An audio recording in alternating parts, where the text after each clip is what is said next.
안녕하세요. 오늘은 2020년 11월 9일 월요일입니다.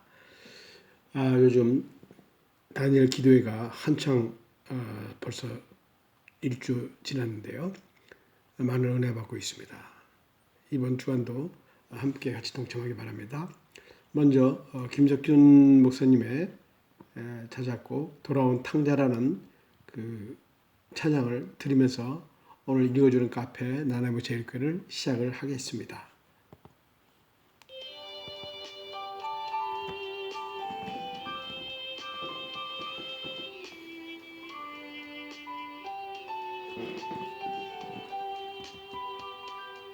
멀고 만 이 세상 길 소망 없는 나그네의 길 방황하고 헤매이며 정처 없이 살아왔네. 의지할 곳 없는 이곳 위로받고 살고파서 세상 유혹 따라가다 모든 것을 다 잃었네. 무거운 짐 등에 지고 쉴 곳 없어 해처럼 쓰러지고 넘어져도 위로할 자 내겐 없었네. 세상에서 버림받고 이 한 세월 방탕하다 아버지를 만났을 때 죄인임을 깨달았네.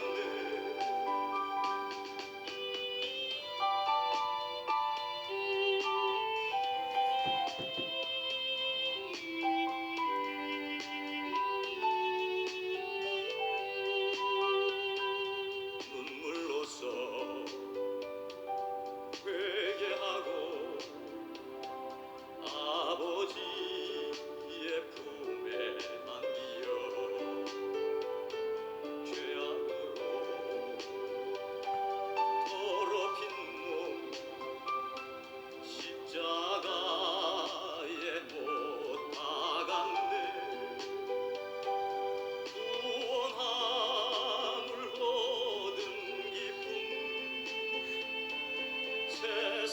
세상에서 제일이라 영광의 길 허락하신 내 주 예수 찬양하네.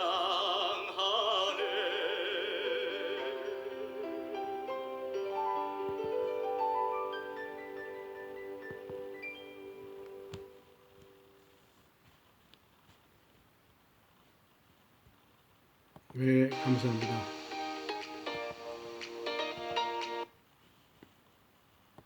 네, 잠깐 제가 실수로 놓쳤습니다. 오늘 알림 게시판을 열어보겠습니다. 알림 게시판 오늘 다니엘 강사 소개가 나와 있습니다. 11월 9일 월요일 다니엘 기도회 강사 소개 김상숙 권사입니다. 오늘은 11월 9일 월요일 다니엘 기도회 강사는 김상숙 권사입니다. 김상숙 권사는 필레네이션 선교회 대표입니다. 그리고 성경 말씀에 근거한 기도라는 제목으로 오늘 저녁 6시 30분에 우리에게 말씀을 전해 주실 겁니다. 많은 동참을 바랍니다. 네, 다니엘 기도방을 열어보겠습니다.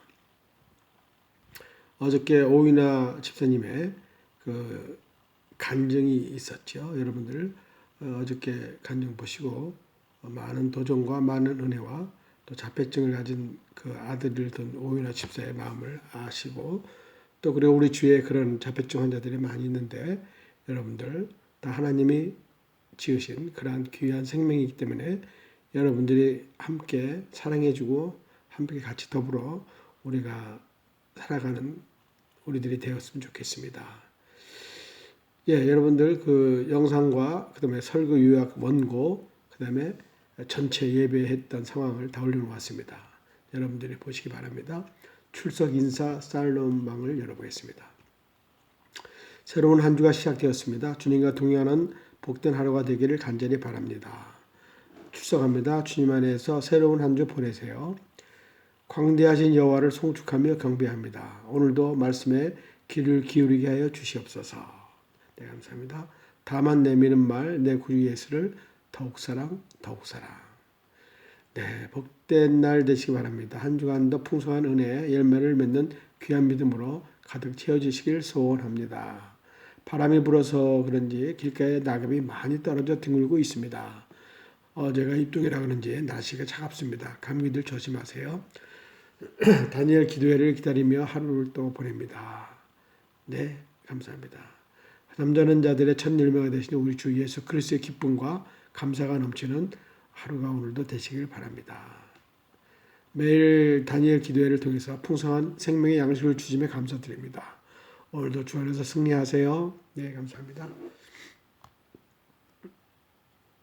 한글 메모장방을 열어보겠습니다. 주일에는 읽어주는 나나이모 제일교회 카페에는 쉽니다.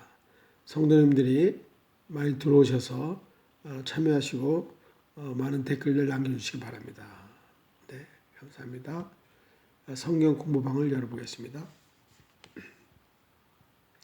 오늘은 제 57문 사계명은 무엇입니까? 라는 제목으로 성경 공부를 하겠습니다. 사계명은 무엇입니까? 예배의 시간. 답은 사계명은 안식일을 기억하여 거룩하게 지키라. 엿새 동안은 힘써 내 모든 일을 행할 것이나 일곱째 날은 내 하나님 여호와의 안식일인즉 너나 내 아들이나 내 딸이나 내 남종이나 내 여종이나 내 가축이나 내 문 안에 머무는 객이라도 아무 일도 하지 말라. 이는 엿새 동안 나 여호와가 하늘과 땅과 바다와 그 가운데 모든 것을 만들고 일곱째 날에 쉬었음이라. 그러므로 나 여호와가 안식일을 복되게 하여 그날을 거룩하게 하였느니라. 출애굽기 20장 8절에서 11절 말씀입니다. 네, 감사합니다. 성경 한 절 쓰기 방을 열고 성경 말씀을 보겠습니다. 두려워 말라. 내가 수치를 당하지 아니하리라. 놀라지 말라. 내가 부끄러움을 보지 아니하리라. 내가 내 젊었을 때의 수치를 잊겠고 과부 때의 수치를 다시 기억함이 없으리니 이는 너를 지으신 이가 내 남편이시라. 너의 이름은 만군의 여호와시며 내 구속자는 이스라엘의 거룩한 이시라. 그는 온 땅의 하나님이라 일컬음을 받으실 것이라. 이사야 54장 4절에서 5절 말씀입니다. 주의 인자하심이 생명보다 나음으로 내 입술이 주를 찬양할 것이라. 시편 63편 3절 말씀입니다. 오직 주께서 피하는 자는 다 기뻐하시며 주의 보로 인하여 영영이 기뻐 외치며 주의 이름을 사랑하는 자들은 주를 즐거워하리이다. 시편 5편 11절 말씀입니다. 하나님의 율법책을 낭독하고 그 뜻을 해석하여 백성을 그 낭독하는 것을 다 깨닫게 하며 백성의 율법의 말씀을 듣고 다 우는지라. 총독 느헤미야와 제사장 겸 학사 에스라와 백성을 가르친 레위 사람들이 모든 백성에게 이르기를 오늘은 너의 하나님 여호와의 성일이니 슬퍼하지 말고 울지 말라 하고 느헤미야가 또 이르기를 너희들은 가서 살찐 것을 먹고 단 것을 마시되 예비치 못한 자에게는 너희가 나눠주라. 이라는 우리 주의 성일이니 근심하지 말라. 여호와를 기뻐하는 것이 너희의 시민이라 하고. 느헤미야 8장 8절에서 10절 말씀입니다. 우리가 환난 중에도 즐거워하나니 이는 환난은 인내를, 인내는 연단을, 연단은 소망을 이루는 줄 아미니라. 소망이 우리를 부끄럽게 하지 아니함은 우리에게 주신 성령으로 말미암아 하나님의 사랑이 우리 마음에 부은 바 됨이니. 로마서 5장 3절에서 4절 말씀입니다. 감사합니다. 내가 여호와를 항상 내 앞에 모시며 그가 나의 오른쪽에 계심으로 내가 흔들리지 아니하리로다. 시편 16편 8절 말씀입니다. 네.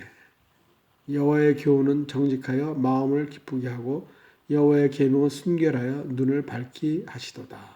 시편 19편 8절 말씀입니다. 네, 많은데 여기까지 올려드리겠습니다. 여러분들 들어오셔서 나머지는 또 보시기 바랍니다.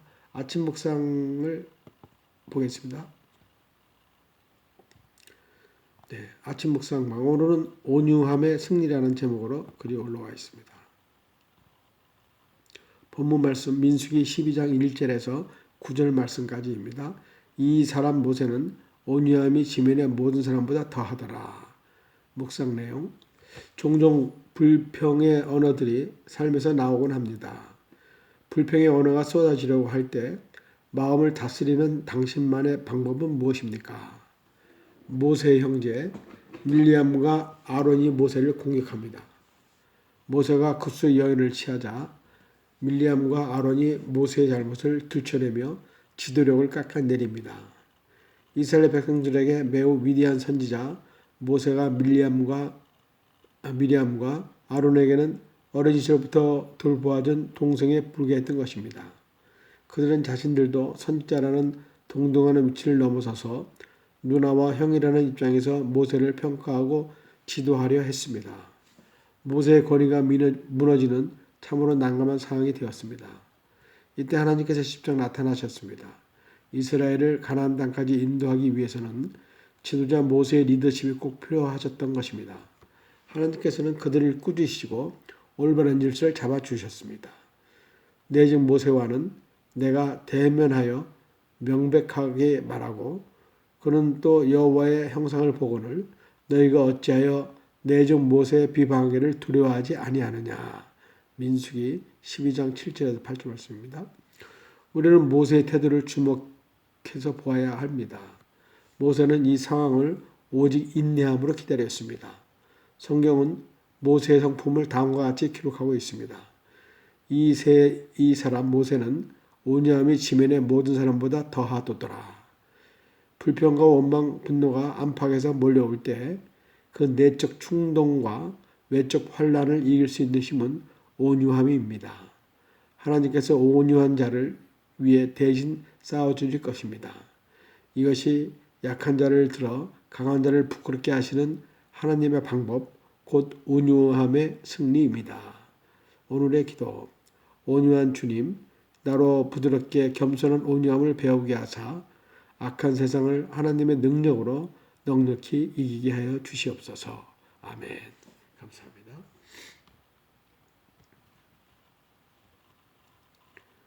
예배 은혜로운 말씀 찬양 간증 영상방을 제가 열어보고 그동안에 찬양 아버지의 마음과 그 다음에 어쩔 수 없이라고 하는 그 두 편의 간증을 이렇게 매 주마다 이렇게 올려줬는데 이번 11월 달에는 간증을 올리지 않을 거라고 얘기를 합니다. 그 이유는 다니엘 기도의 그 시간을 집중하기 때문에 21일 동안은 여기에 간증문을 올리지 않고 수합했다가 21일 지난 후에 그때부터 간증을 올리겠다고 이렇게 합니다. 여러분들이 참조하시고 왜 글이 안 올라오나 이렇게 생각하지 마시기 바랍니다. 예배 전도 기독교 교육 및 영상 자료방을 보겠습니다. 복음 전파의 목적. 복음 전파의 목적. 모든 민족에게 증거하기 위함입니다. 마태복음 24장 14절 말씀. 제자로 삼기 위함입니다. 사도행전 24장 14절 말씀. 믿음에 이르게 합니다. 사도행전 15장 7절 말씀. 하나님의 의를 나타내십니다. 로마서 1장 17절 말씀. 복음에 순종케 합니다. 로마서 10장 16절에서 26절. 복음 가운데 서게 합니다. 고린도전서 15장 1절, 에베소서 3장 6절 말씀입니다. 예수 안에서 함께 후사가 되고 지체가 되고 약속에 참여하는 자가 됩니다. 에베소서 3장 6절 말씀입니다. 하나님께 돌아오게 합니다. 사도행전 14장 15절 말씀입니다.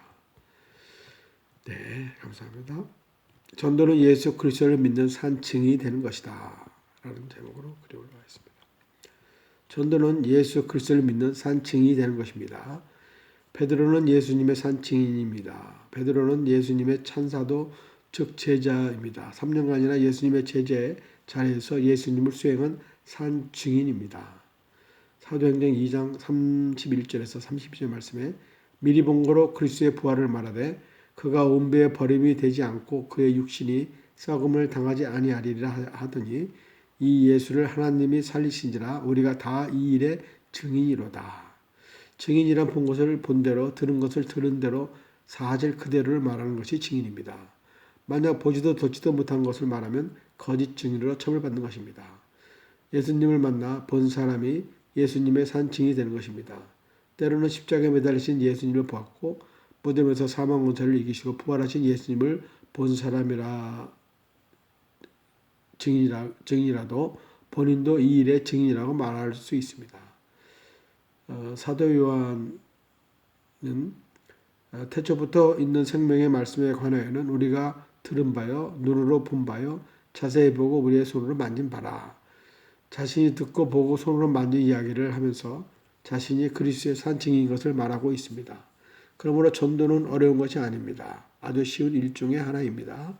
내가 만난 예수님에 대한 얘기들을 아직 예수님을 만나보지 못한 사람들에게 해주는 것이 전도입니다.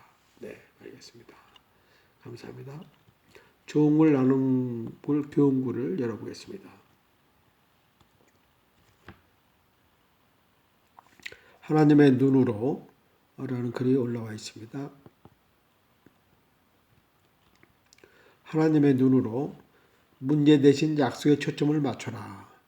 다윗의 승리의 열쇠는 골리앗을 문제로 여기는 대신 하나님께서 이스라엘 민족에게 하신 약속의 관점으로 바라볼 수 있었다는 점이었습니다. 다윗은 자신이 하나님의 언약 백성들 중에 한 사람이며 그러므로 언약의 약속들이 상속자라는 사실을 알았기 때문에 골리앗과 싸울 수 있었다고 확신했습니다. 다른 모든 사람은 골리앗을 문제로 여기고 숨었지만은 다윗은 하나님께서 이스라엘 민족이 하신 약속과 그를 왕으로 삼겠다고 개인적으로 하신 약속을 기억하고 믿었기에 용감하게 나설 수가 있었습니다. 다윗은 어느 거인이 하나님께서 약속하신 무언가를 가로막는 경우 그 거인을 꼭 이겨내야 하나님께서 주시고자 하는 것을 받을 수 있다는 점을 알고 있었습니다. 살면서 어떤 거인에게 맞설 때 무찌르기 위한 열쇠는 문제로 여기는 대신 하나님의 약속에 초점을 맞추는 것입니다. 장애물을 문제로 여기는 대신 하나님의 약속의 렌즈를 통해 바라보는 것입니다. 장애물에 부딪히는 사건이 하나님의 약속을 누리지 못하게 막으려는 흉계가 아니라 그 약속으로 들어가려고 하나님께서 주신 기회라는 점을 깨달을 수 있을 것입니다. 네, 감사합니다. 씨앗처럼 뿌리는 행복이라는 제목의 글을 보겠습니다. 씨앗처럼 뿌리는 행복. 한 부유한 노부인이 저명한 심리학자를 찾아가 자신의 마음을 괴롭히는 고민을 상담을 했습니다. 선생님, 저는 삶에 아무 불편이 없는 사람입니다. 언제나 요리사가 해주는 맛있는 음식을 먹고 힘든 집안일을 가정부와 집사가 해결해 주며 가고 싶은 곳이 있으면 운전기사가 있어 어디든지 갈 수가 있습니다. 그래서 저는 언제나 좋아하는 꽃을 가꾸며 여유 있게 살 수 있습니다. 노 부인의 말을 듣는 심리학자가 부드럽게 질문을 했습니다. 그렇게 평안하고 쾌적한 삶을 누리고 계시는데 부인의 마음을 괴롭히는 것은 무엇인가요? 노 부인은 한숨을 쉬며 말했습니다. 모든 것을 다 갖추었지만 행복하지 않습니다. 항상 마음이 공허하고 외롭습니다. 그러면 부인이 가장 아끼는 아름다운 꽃들을 아무도 모르게 마을 사람들에게 선물을 보세요. 그러면 얼마 안 가서 행복해질 겁니다. 반신반의하던 노 부인은 심리학자의 말을 믿고 매일 아침 마을 여기저기 현관 앞에 꽃을 심은 화분을 선물했습니다. 그리고 몇 달이 지나 다시 심리학자를 찾아가 노 부인은 밝은 목소리로 말했습니다. 그동안 살면서 이렇게 즐겁고 행복한 때는 처음이에요. 아침에 현관을 나가보면 직접 구운 쿠키, 손으로 만든 목도리, 아름다운 시를 튼 카드가 종종 놓여 있는데 오늘은 또 어떤 작지만 근사한 선물을 받을지 설레어서 어쩔 줄 모르겠습니다. 그러자 심리학자는 웃으며 말했습니다. 정원에 꽃씨를 뿌리면 아름다운 꽃으로 돌아옵니다. 부인이 마을 사람들에게 뿌린 씨앗이 꽃이 되어 돌아올 것입니다.